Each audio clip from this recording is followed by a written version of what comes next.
Зараз мы знаходзімся на галоўнай самай прыгожай плошчы нашага горада. Гэта месца, дзе зарадзілася наша беларуская салідарнасць.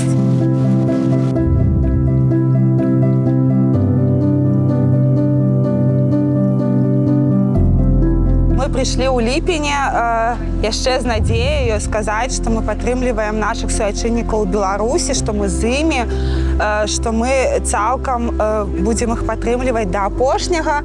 Вось тут залуналі бел-чырвона-белыя сцягі.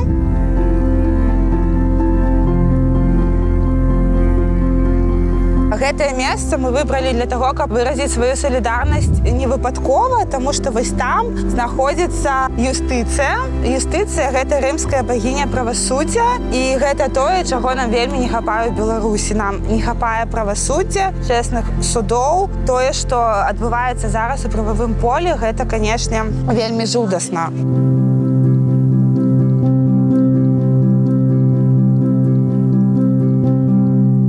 Я з тых беларусаў, якія нідзе не вандравалі, не ездзілі на закупы ў Польшу альбо ў Літву. Маёй першай граніцай была Нямецчына. Я сюды прыехала як au-pair. Гэта такі дагавор, дзе моладзь можа прыехаць у сям'ю, не абавязкова нямецкую, вучыць як бы мову, глядзець, як яно ўсё тут адбываецца. Канешне, Нямецчына мяне сапсавала у тым плане, што тут вялікая колькасць увагі надаецца грамадскім арганізацыям. Іх тут вельмі шмат. Немцы вельмі любяць ствараць свае як бы клубы па інтарэсам. Тут ёсць розныя ферайны, там музычныя, спартыўныя, дапамогі жывёлам, все такое. Вельмі развіты гэты грамадскі сектор. Яшчэ мне вельмі падабаецца, у нямецкім асноўным законе ёсць такі прынцып чалавечая годнасць. Гэта самая асноўная каштоўнасць і прынцып недыскрымінацыі. І вось гэты прынцып недыскрымінацыі гэта не тое, што наша талерантнасць, якой мяне вучылі са школы. Прынцып недыскрымінацыі азначае, што ты павінен глядзець на чалавека, а не на тое, да якой там групы, нацыянальнасці, рэлігійных поглядаў, палітычных поглядаў ён адносіцца. І нямецкая дзяржава вельмі падтрымлівае працэсы інтэграцыі розных меншасцяў тут.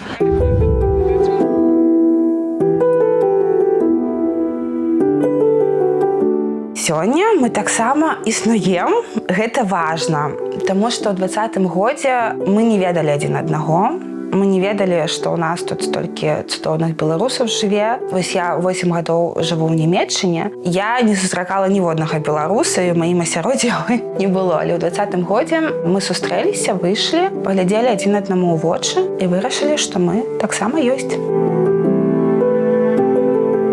Я лічу, што місія дыяспары перадусім гэта падтрымка і дапамога беларусам. Мы як бы тыл для іх. Гэты тыл павінен падтрымліваць нашых творцаў таксама, таму што ім зараз вельмі цяжка. Мы ў тым ліку і голас беларусаў, якія засталіся ў Беларусі, таму што яны не могуць сказаць, а мы можам і мы павінны гэта рабіць. Гэта максімальна важна. Вось тут, на гэтай лесвіцы, у нас была вулічная выстава, дзе мы паказвалі жорсткія кадры, як збівалі людзей у Беларусі для нямецкай грамадскасці. Людзі падходзілі, глядзелі. Рэакцыі былі розныя, але яны гэта заўважылі, і гэта было вельмі важна, што яны гэта бачаць на свае вочы, бо гэта эмацыйны вопыт. У нас праходзяць сустрэчы з рознымі цікавымі творцамі. Да нас прыязджаў Альгер Бахарэвіч з Юліяй Тимофеевай, да нас прыязджаў Зміцер Лукашук са сваёй нацыянальнай ідэяй. Гэта розныя дыскусіі. У нас праходзяць розныя лекцыі, мы запрашаем гісторыкаў, палітолагаў. З яго боку, гэта раскрывае нашу сапраўдную культуру і ідэнтычнасць, якую не ўсе ведаюць, таму што вось я, напрыклад, вырасла на ірзацы культуры. Скажам так, беларускай яна не была беларускай. Нам у школе не расказвалі пра тое, як расстрэльвалі беларускую культуру, колькі нас загінула маладых таленавітых паэтаў. Нам нічога не расказвалі.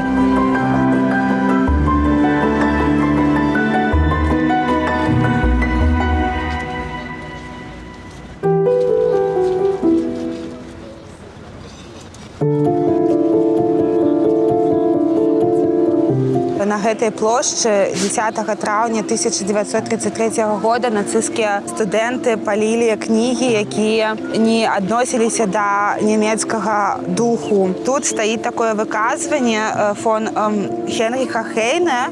У перакладзе гэта азначае, што гэта была толькі прэлюдія, там, дзе зжигаюць, спальваюць кнігі, напрыканцы спальваюць людзей. Зараз у нас расстрэльваюць і знішчаюць нашу культуру таксама. Таму што калі творцаў прызнаюць экстрэмістамі, судзяць людзей за экстрэмісцкія кнігі, для мяне гэта як бы адгалосак менавіта таго часу.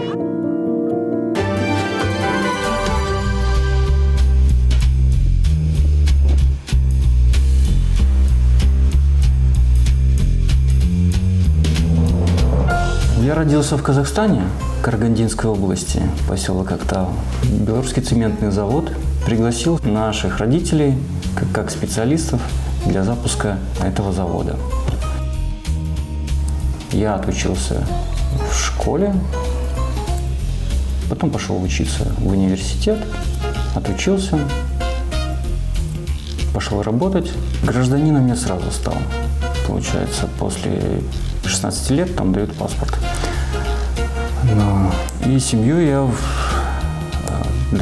Минске познакомился со своей женой. Я была в Познане в 2015 году по работе. Здесь была на выставке. Мне очень понравился этот город. Получается, у нас в 2020 году переехала семья здесь, с нашего города. И мы решили уже тоже ехать сюда. Купил такую специальную пасту, которая стоит в 2 раза дороже, но по отзывам самая лучшая считается на рынке.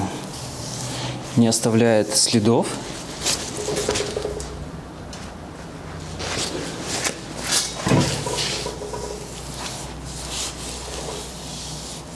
И засыпаем такой порошок. Это такой специальный для балансировки песок. Вовнутрь. Идея это мужа, потому что муж работал в этой сфере около года. И решили попробовать силы. Тем более фирма у нас уже была открыта, мы только ее возобновили, потому что фирму мы открыли еще год назад. Вот, но там у нас чуть-чуть не пошло. Решили попробовать вот как шиномонтаж. Я отучился на это. Я учился в институте. И писал дипломную работу по поводу балансировочного станка. Станки я покупал. Я только не покупал здесь стол и все. Только стол был. В Беларуси я продал магазин. И все эти вырученные деньги я просто сюда купил. Оборудование, все вот это вот грузики. Ну, где-то 10 тысяч долларов. Это немного, это самый минимальный biznes, который można startować. Z Igorem poznaliśmy się w ten sposób, że siedziba parkingu naszej firmy mieści się obok siedziby pana Igora. I tak zaczęliśmy współpracę, najpierw w ramach drobnych rzeczy dotyczących wulkanizacji, naprawy opon, a potem te usługi zaczęliśmy rozszerzać też do usług związanych z usługami kosmetycznymi dotyczącymi samochodów i jesteśmy z tej współpracy bardzo zadowoleni. Jesteśmy firmą transportową, która usługi świadczy na terenie Europy, więc nam jest potrzeba szybkiej decyzji, szybkiej wymiany i tu pan Igor zawsze stara się do nas spełnić nasze oczekiwania. Я занимаюсь выставлением фактур, оплатой их, прием платежей от наших покупателей и также помогаю мужу в вулканизации. Так, смотрим ширину диска 7 и настраиваем на балансировочном станке. Сложно. И сложно было все равно там через себя чуть-чуть переступить. Я не сразу пришла туда руками работать, я все равно смотрела, как это, что это, и спрашивала у мужа. Приезжают и украинцы. Вчера были из Туркмении. Из Египта часто приезжают разные люди. Познань такой город, что тут много национальностей. Тут у нас место для хранения. На постоянное и на временное хранение оставляют люди. Есть как и новые шины мы храним правильным, так и бэушные, ну это клиентов, вся резина. Там мы планируем поставить камеру для сушки, для покраски дисков. Для того, чтобы выйти в ноль, мне пришлось отработать 3 месяца. За 3 месяца все окупилось, сейчас только в прибыль. Ну, сейчас как раз еще начинается сезон, и сезон покажет. Дальше хотелось, конечно, развиваться, чтобы больше клиентов было у нас и рабочие места кого-нибудь привлекать, потому что я так думаю, что этот сезон отработаем, на следующий в любом случае придется кого-то трудоустраивать, потому что мы будем справляться.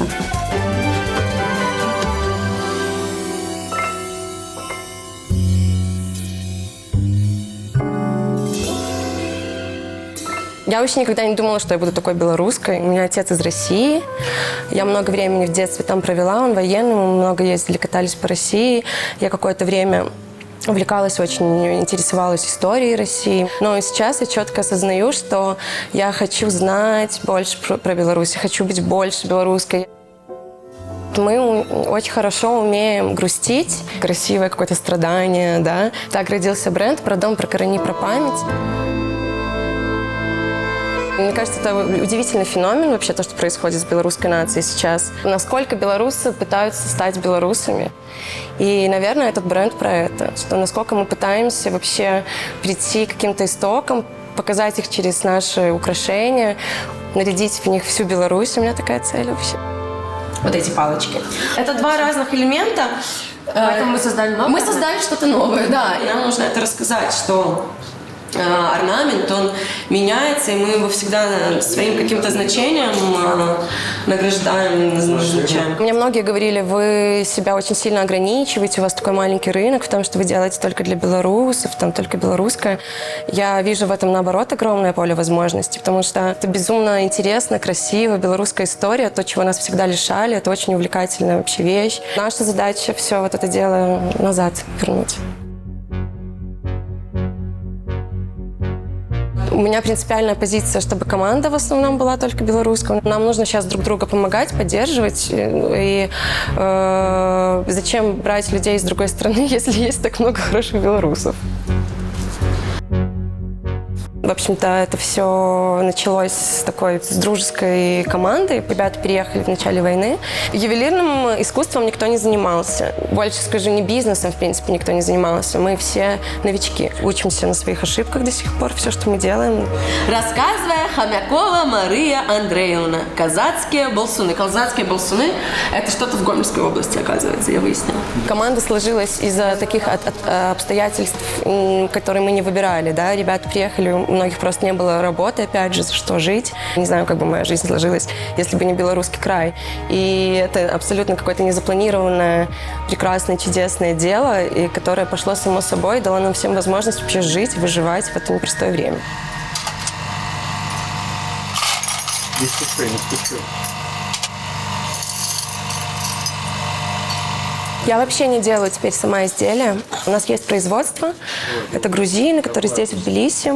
После белорусского бизнеса здесь действительно очень легко. Возможно, да, есть сложности из-за менталитета. Немножко другое отношение к работе. Сексизм тот же. То, что девушка, руководитель, молодая еще. Это было всегда очень сложно как-то свое место обозначить.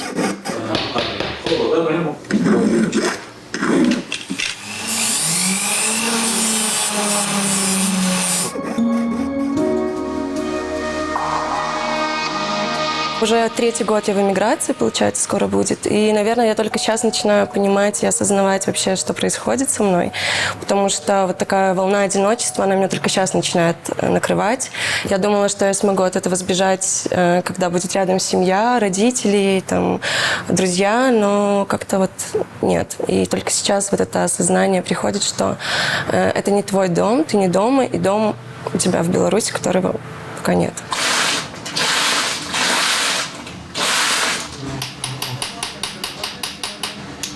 Ну, задача людей объединять. Я вообще вижу очень часто посыл. У нас был тут недавно, мы приглашали наших подписчиков белорусов, которые в Тбилиси. На мое удивление пришло очень много человек. И у людей прям вот мы не могли разойтись, потому что очень большой запрос на просто поговорить, пообщаться. Вот мы пытаемся с разных сторон эти моменты закрыть. Вот пытаемся какими-то мастер-классами, какими-то встречами.